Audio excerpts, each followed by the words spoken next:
ایک مسئلہ یہ بھی یاد رکھیے کہ عید کے دن ہمیں خصوصی طور پر نبی کریم صلی اللہ علیہ وسلم کی سنت کی نیت سے اہتمام کرنا چاہیے. لہذا یہ سنت کریمہ ہے کہ عید کے دن جسم کی صفائی وغیرہ کرنا، سر بال وغیرہ بنوانا، ناخن کاٹنا، اس کے علاوہ غسل کرنا، نئے کپڑے میسر ہوں تو نئے ورنہ پرانے کپڑے دھو کر پہننا، اس کے علاوہ اچھی طرح عطر وغیرہ ملنا، سرما لگانا اس دن خاص طور پہ سنت ہے، مسواک وغیرہ کرنا. اور یہ نبی کریم صلی اللہ علیہ وسلم کی عادت کریمہ تھی کہ آپ ایک راستے سے عیدگاہ میں جاتے تھے اور دوسرے راستے سے واپس آتے تھے. لہذا ہمیں بھی یہ کوشش کرنی چاہیے کہ ایک راستے سے جائیں اور جب واپس آئیں تو راستہ بدل لیں، کسی اور راستے سے آئیں، تو یہ سنت کریمہ پر عمل کی سعادت حاصل ہوگی. اس کے علاوہ ہمارے نبی کریم صلی اللہ علیہ وسلم جب عیدگاہ کی طرف جاتے تھے تو پیدل تشریف لے جاتے تھے، سواری پر نہیں جاتے تھے. لہذا اگر ہماری مسجد یا عیدگاہ وغیرہ قریب ہے اور پیدل جانا ممکن ہو تو پھر پیدل ہی جانا چاہیے. ہاں اگر فاصلے پر کہیں دور جا کے ہم نے نماز ادا کرنی ہے تو وہ الگ مسئلہ ہے، پھر ہم سواری پہ جا سکتے ہیں، لیکن قریب ہو تو بہرحال پیدل جانا ہی سنت کریمہ ہوتا ہے.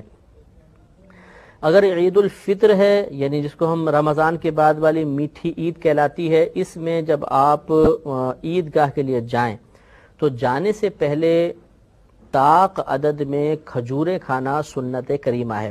تو 3، 5 یا 7 کھجوریں تناول کر لیں اور اس کے بعد پھر مسجد کی طرف جائیں تو انشاءاللہ اس سنت پر ادائیگی کا ثواب بھی حاصل ہو جائے گا. اور یہ اچھی طرح یاد رکھیں کہ عید کے دن کا روزہ رکھنا مکروہ تحریمی ہے، یعنی حرام کے نزدیک ہے. لہذا عید کے دن کا ہرگز روزہ نہیں رکھیں گے.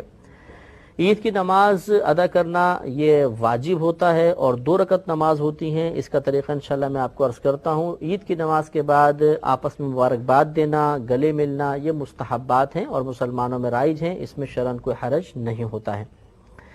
ایک مسئلہ یہ بھی یاد رکھیں کہ عید کی نماز آپ ادا کرنا چاہیں تو کوشش کریں کہ پہلے جلدی جانے کی کوشش کریں.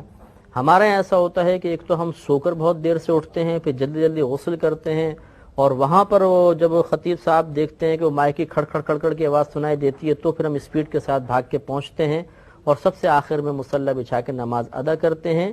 اور راہ فرار اختیار کرنے میں سب سے پہلے ہم ہوتے ہیں، کیونکہ سب سے پیچھے ہوتے ہیں تو سب سے پہلے نکل جاتے ہیں.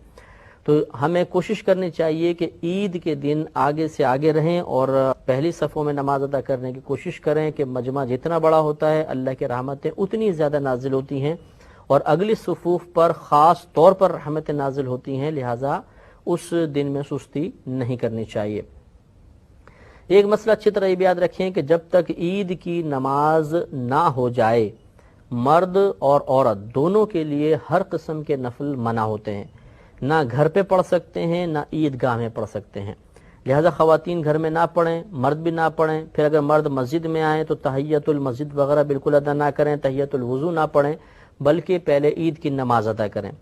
چنانچہ اس دن چاش اشراق وغیرہ نہیں پڑھیں گے، یعنی عید کی نماز سے پہلے. پھر اس کے بعد جب عید کی نماز ہو جائے تو پھر بھی مردوں کے لیے سنت یہی ہے کہ وہ عیدگاہ میں یا مسجد میں ہی نماز ادا نہ کریں، بلکہ اپنے گھر جا کر اگر چاہیں تو پھر چاش اشراق وغیرہ ادا کریں.